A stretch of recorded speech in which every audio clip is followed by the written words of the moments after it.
बोलिए गौ माता की मां।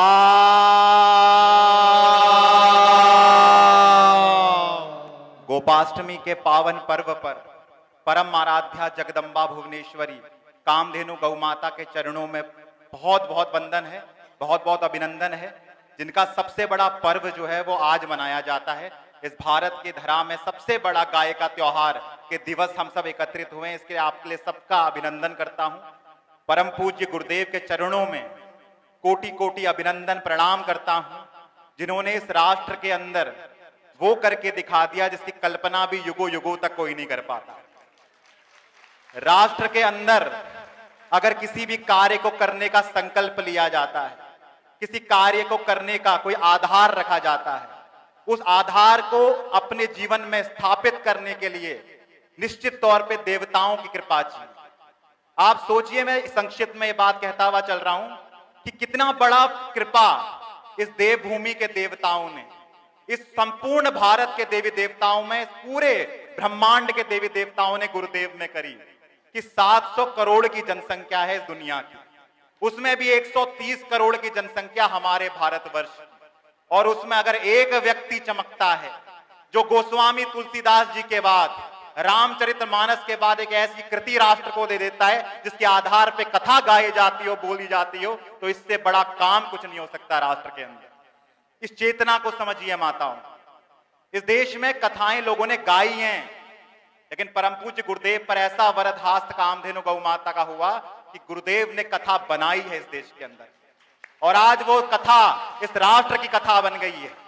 कोई कथावाचक अपवाद नहीं है इस देश के अंदर जो गुरुदेव को सुनकर गाय पर टीकाएं ना करता हो, टिप्पणियां ना करता हो। वो भले ही कथाओं के मंच से ये बात बोलते हैं, लेकिन हमें अपने गुरुदेव के प्रति इतना गौरव तो होता है कि हम ऐसे गुरुदेव के शिष्य हैं जिन्होंने इस पूरे भारत को एक ऐसी ज्योति दी गाय के रूप में, उसके तत्वों को ऐसे निकाल दिया कि आज नास्तिक व्यक्ति भी ये बात कहने को मजबूर हो रहा है कि पशुओं न गाव, गाय पशु नहीं हो सकती। ये काम परम पूज्य गुरुदेव ने करके दिखाया। लेकिन सीधे तौर पे आज हम गोपाष्टमी मना रहे हैं, और अगली गोपाष्टमी जो होने वाली है 2023 में, वो 20 नवंबर आपको पता है 2023 में निश्चित हो चुकी है। और ये कोई सामान्य तिथि नहीं होती गोपाष्टमी, ये एक ऐसी तिथि है जिसके लिए इस देश के अंदर पे बहुत बड़े साधु संतों ने बलिदान दिया है। ये एक ऐसी तिथि है गोपाष्टमी की जिसके लिए इस देश में हिंदुओं ने धर्मांतरण भी अगर स्वीकार किया, अपने पे अत्याचार भी स्वीकार किया, अगर हर तरह का अत्याचार उनके साथ हुआ उन्होंने बर्दाश्त किया, उनकी शिखा काट दी गई, चोटी काट दी गई, हर चीज को स्वीकार किया, लेकिन जिस दिन बात गाय पे चली उन लोगों ने विद्रोह कर दिया इस देश के अंदर। ये ऐसे लोगों की भूमि रही है। और अगर इतना बड़ा ऋण हमारे अंदर है, मंगल पांडे की परंपरा इस देश को अगर इतनी बड़ी आजादी का सूत्रपात करवा सकती है, तो परम पूज्य गुरुदेव ने जिस ध्येय को उठाया है, जिसके लिए इस देश के अंदर नामधारियों ने सत्याग्रह किया हो, जिसके लिए विनोबा भावे खड़े हुए हों, जिसके लिए स्वामी दयानंद की परंपरा ने कार्य किया हो, आज इस समय पर शंकराचार्यों की उस महान परंपरा को लेकर करपात्री जी ने जिसके लिए अनवरत संघर्ष किया, और 1966 का आंदोलन एक ऐसी तानाशाह सत्ता के विरोध में किया जिसके आधार पर परिणाम जो भी आया हो, लेकिन इतिहास में अमर हो गया वो आंदोलन, और आज तक हम करपात्री जी का नाम बड़े गौरव से इस देश के अंदर लेते हैं। इन शंकराचार्यों की इसी परंपरा से निकले हमारे परम पूज्य गुरुदेव, और सीधे तौर पे हमारा जो अभियान है उस पर चारों पीठों की सामंजस्यता हो रही है। मैं आपको बताना चाहता हूं, शंकराचार्य परंपरा भी इस पर आगे आ रही है। ज्योतिष पीठ से लेकर श्रृंगेरी, हर जगह पर, मतलब दक्षिण से उत्तर की जितनी पीठें हैं आप लगा लीजिए, हर जगह पर यह बात पहुंच रही है। तीन पीठों ने एक मत होकर इसमें गोमाता, राष्ट्र माता का हमें समर्थन दे दिया है। तिरुपति बालाजी से लेकर केदारनाथ, बद्रीनाथ समिति इसमें एक मत हो चुकी है।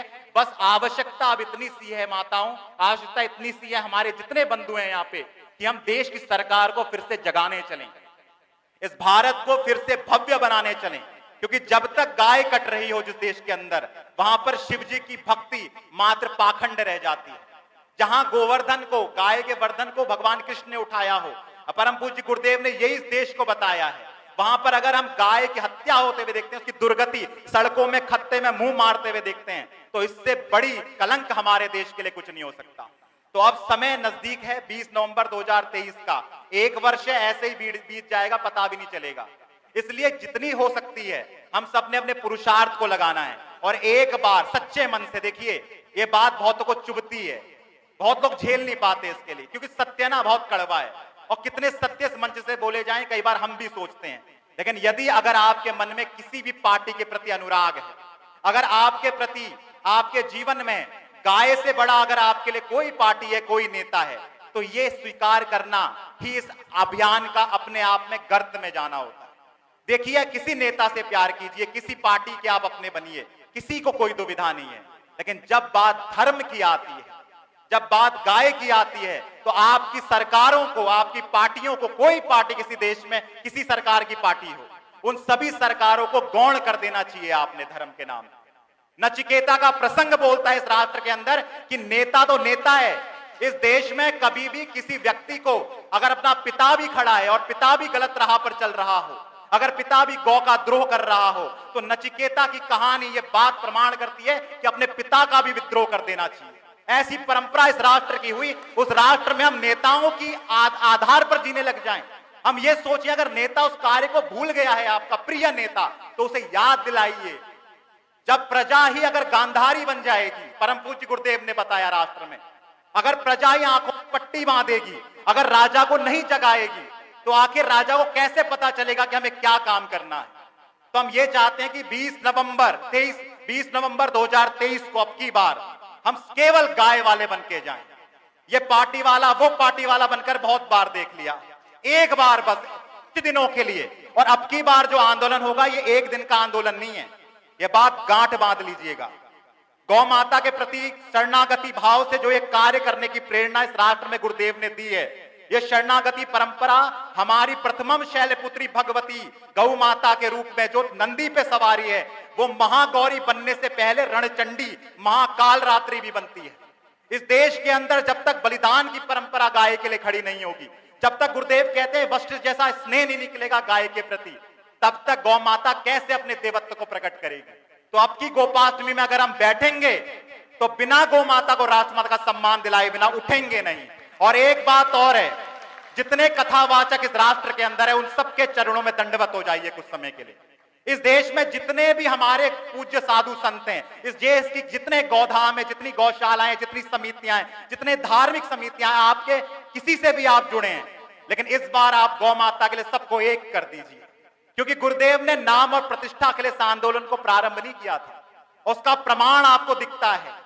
जिस व्यक्ति ने कार्य बड़ी निष्ठा से किया जाता है, उनका कार्य पूर्व से पश्चिम, उत्तर से दक्षिण दौड़ रहा है। और ऐसा दौड़ रहा है कि आप देखिए गोमाता के प्रति मर्सिडीज कर भी कोई व्यक्ति गाय को रोटी खिलाने लग गया इस देश के अंदर। यह कार्य गुरुदेव ने करके दिखाया है। लेकिन मर्सिडीज से उतरकर रोटी खिलाना हमारा संकल्प नहीं है। गुरुदेव का संकल्प है इस देश के अंदर भगवती गौ माता को पशु कहना ही उसकी हत्या है। और गाय जब तक पशु है तो कौन माई का लाल उसे बचा सकता है, और जब गाय मां है तो कौन माई का लाल उसे काट सकता है। इस देश में गोरक्षकों की गौरक्षा कमांडो फोर्स अस्तित्व में आएगी, भारत सरकार बनाएगी जिस दिन गौ माता राष्ट्र माता घोषित होगी। इस देश में तिरंगे व ओढ़कर गौ माता का सम्मान, उनका अंतिम संस्कार उस दिन किया जाएगा जिस दिन गौ माता राष्ट्र माता घोषित होगी। इस देश में गौ माता को जो हत्या का कानून लगता है गाय के साथ, उस दिन उस पर मनुष्य हत्या का कानून लगेगा। और अगर वो राष्ट्र की माता है तो छोड़ दिए साहब पुलिस वालों को, आप भारत की खड़ी हो जाएगी गौ माता को बचाने के लिए, क्योंकि ये राष्ट्रीय प्रतीक है, राष्ट्रीय चेतना। और गौ माता नदी नहीं है केवल, गौ माता कोई ध्वज नहीं है जिसमें चेतना नहीं है, प्राण नहीं है। गौ माता को कोई लाठी मारता है तो गौ माता आती है। लॉकडाउन के अंदर किसी मंदिर से परम पूज्य गुरुदेव ने बताया कि कोई भगवान ने नहीं बोला मुझे भोग लगाने आओ, मैं भूखा हूं। लेकिन इसी कैंप वाला की गौशाला की गैया चीख रही थी कि ये लॉकडाउन तो लग गया लेकिन मुझे अनाज कौन खिलाएगा, मुझे भोग कौन लगाएगा, यहां चारा कौन लाएगा। इस प्रत्यक्ष देवी के कष्ट को जिस दिन हम दूर करेंगे, अपनी बात को खत्म करता हुआ इतना कहता हूं, उसी दिन बैल वाला बाबा हम पे खुश होगा, उसी दिन इस देश में गाय वाला कन्हैया हम पर खुश होगा, उसी दिन इस राष्ट्र के अंदर जो गौ रक्षा के लिए प्रकट हुए भगवान राम, उनका राम मंदिर से पहले अगर ये काम भारत की सरकार ना करे तो राम कभी खुश नहीं होगा। क्योंकि राम नहीं मिलते ईंटों में, गारा में। ये बात आप जानते हैं। राम भाव है, मंदिर की प्रतिष्ठा होनी चाहिए, सम्मान होना चाहिए। हम चाहते हैं हम खड़े हो जाएं और राम मंदिर से पहले इस देश में गौहत्या का कलंक मिटाएं और गौ माता को राष्ट्र माता का सम्मान दिलाएं। बोलिए गौ माता की मां।